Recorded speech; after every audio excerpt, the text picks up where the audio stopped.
J'avais une dizaine d'années, je voulais faire de l'astrophysique. J'étais vraiment passionné par tous les astres dans le système solaire, dans l'univers. Et donc j'ai fait une thèse pour pouvoir faire de la recherche après.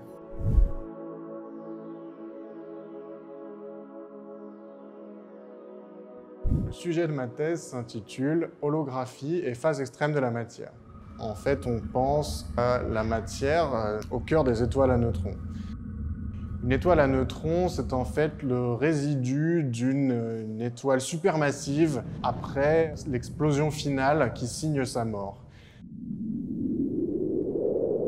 La matière au cœur des étoiles à neutrons est dans un état extrêmement dense, tellement dense qu'on ne peut pas atteindre ces densités dans aucune expérience terrestre. Et donc, on ne sait pas actuellement quelles sont les propriétés de la matière dans ce régime de densité. Mon travail vise donc à proposer un modèle théorique.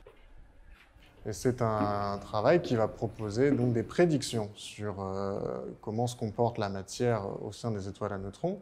Ces prédictions pourront être comparées avec les observations de l'astrophysique expérimentale, en particulier grâce aux instruments qui observent les ondes gravitationnelles.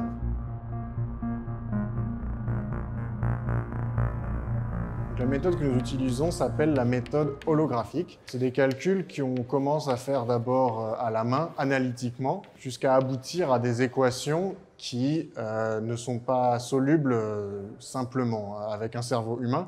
Et donc, on a besoin de faire appel à des méthodes numériques pour résoudre ces équations.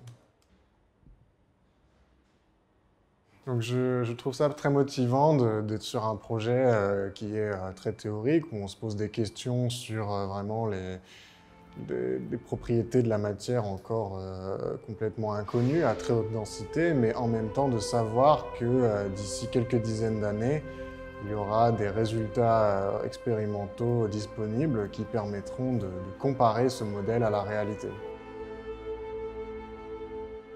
Donc, étant en première année, je n'ai pas un très gros recul sur les conseils que je pourrais donner sur la thèse, mais je peux donner en tout cas des conseils sur le choix de la thèse.